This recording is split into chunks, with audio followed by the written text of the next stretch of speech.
নমস্কাৰ, mix Anita creation চেনেলটোলৈ আপোনালোকক পুনৰবাৰ স্বাগতম জনাইছোঁ। ঘৰুৱা আৰু প্ৰাকৃতিক বস্তুৰে কেনেকৈ স্কিনখনৰ দাগ আঁতৰাই বগা আৰু উজ্জ্বল কৰি তুলিব পাৰি তাৰে এটা ফেচ পেক আপোনালোকৰ লগত শ্বেয়াৰ কৰিব ওলাইছোঁ। আহকচোন তেন্তে ভিডিঅ'টো আৰম্ভ কৰোঁ। প্ৰথমতে এচামুচ বেচন ল'ব, তাৰপিছত কেঁচা হালধি ল'ব। এয়া মই কেঁচা হালধি পিচি লৈছোঁ।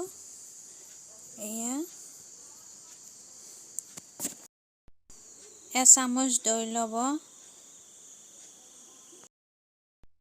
ইয়াতে নেমুৰ ৰস উলিয়াই লৈছোঁ। নেমুৰ ৰস এচামুচ দিব।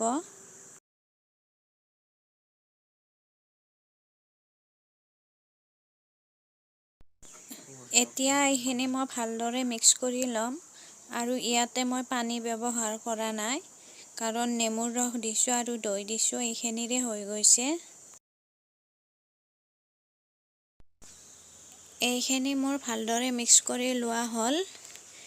এই পেকটো এতিয়া ৰেডি হ'ল।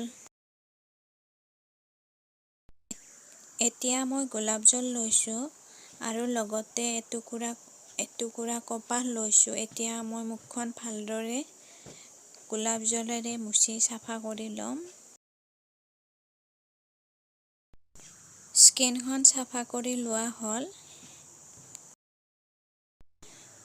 এতিয়া এই পেষ্টটো মোৰ মুখত এপ্লাই কৰি আপোনালোকক দেখুৱাম।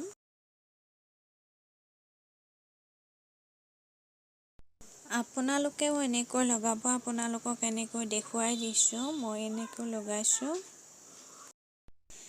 এই পেষ্টটো স্কিনত ব্যৱহাৰ কৰিলে কোনো ধৰণৰ ছাইড এফেক্ট নহয়, কাৰণ এই পেষ্টটো ঘৰুৱা বস্তুৰে বনোৱা হৈছে।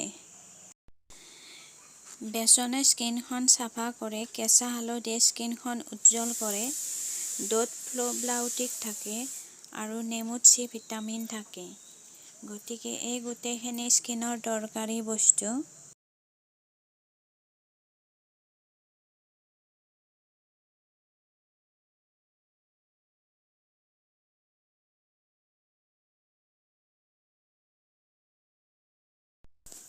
আপোনালোকেও এই পেষ্টটো ব্যৱহাৰ কৰি চাবচোন।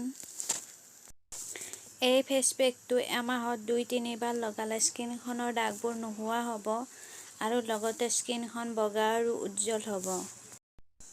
এতিয়া মই এইখিনি 10 মিনিট শুকাব দিম।